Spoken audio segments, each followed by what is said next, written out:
Hey, what up, everybody? Welcome to another episode of Wine Wednesday. Happy Wine Wednesday. I am your host, J. Tom Gunter, owner of Grapes and Sand Publishing.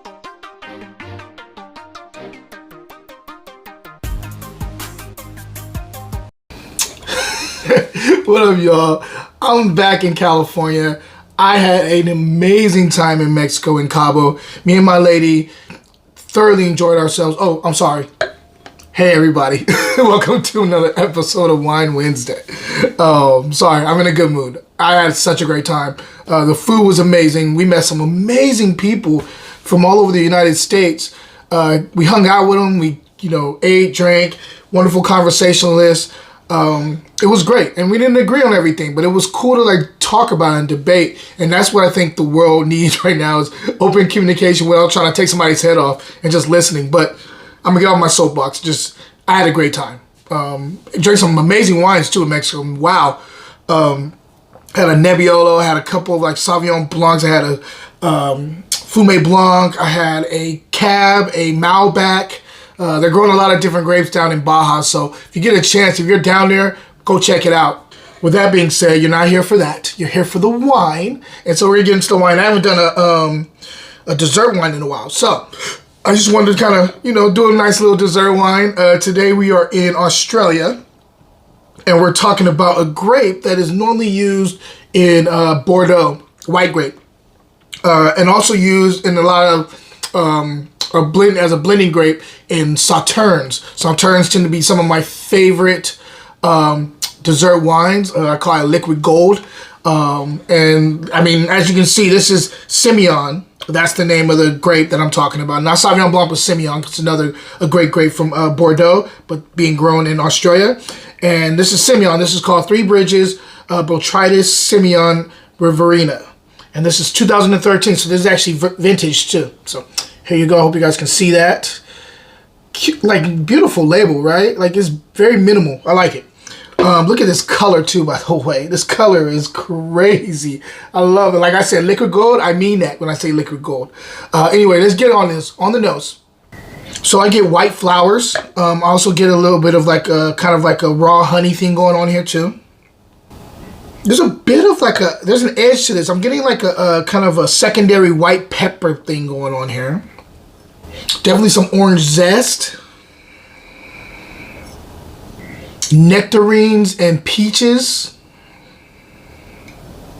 There's a secondary of a kind of a pear thing going on too. So we're talking about fruit camps, all different types of fruit camps. Fruit camps, sorry. We're talking about orchard fruit. We're talking about stone fruit. Yeah, this is wonderful on the nose. I mean, you could just it's like perfume. You just want to kind of just put your finger in there and just put it on the side of your neck. You could attract some bees to the honey. No, I'm joking. I'm sorry. I went too far.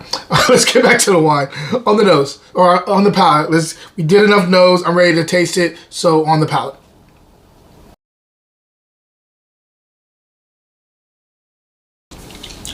This is quite complex. I think it's because it's 2013. It's got some age on it. It's showing some, there's a little tertiary notes going on in the mid palate.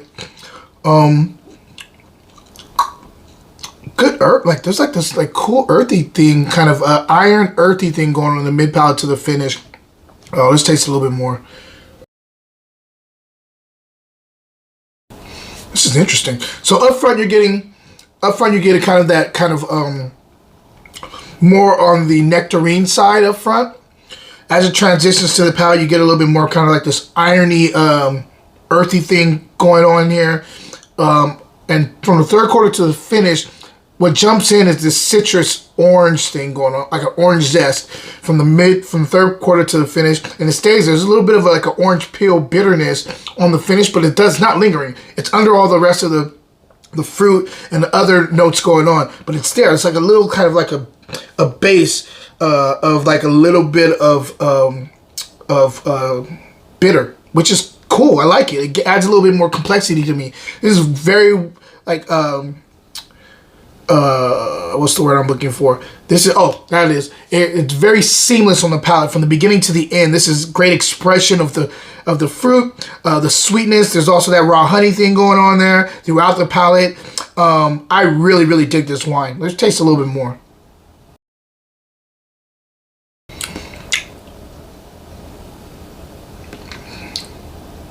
Great mouthfeel. Got some medium plus acid here. Yeah, this is delicious. And you wouldn't even know it has that high of acid just because it is quite fruit forward, and it's a dessert wine, that lushness up front. You would normally not think it has much acid, but it does. Like, my mouth is watering like crazy. And yeah, this is delicious. Wow. This is very, very good. If you're a Sauternes lover, but you want another option other than Sauternes that doesn't cost as much as Sauternes, please look to Australia. This is something I championed a long time ago. If you're looking for dessert wines that are not going to really, punch you in the mouth, a lot of these wines you can find for a reasonable price. And so go check them out. Other than that, guys, if I'm scoring this wine, stay tuned. Wine Wednesday will be right back. If you like poetry, I have 2 books for you from Grapes and Sand Publishing. We have Voice of Truth, and then we have Thieves in the Night. Go check them out. Go to grapesandsand.com or click on the link in my bio. Cheers, guys. Now back to the show. I'm going to have to go 91 plus.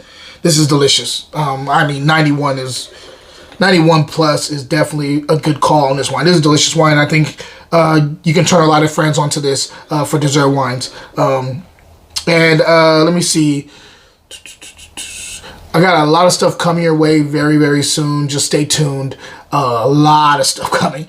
In Mexico, I spent a lot of time setting up a game plan for the end of the year, this fourth quarter, and also first quarter next year. So stay with me, stay tuned. And question of the day: what's your favorite dessert wine? Curious. Guys, until next time, cheers.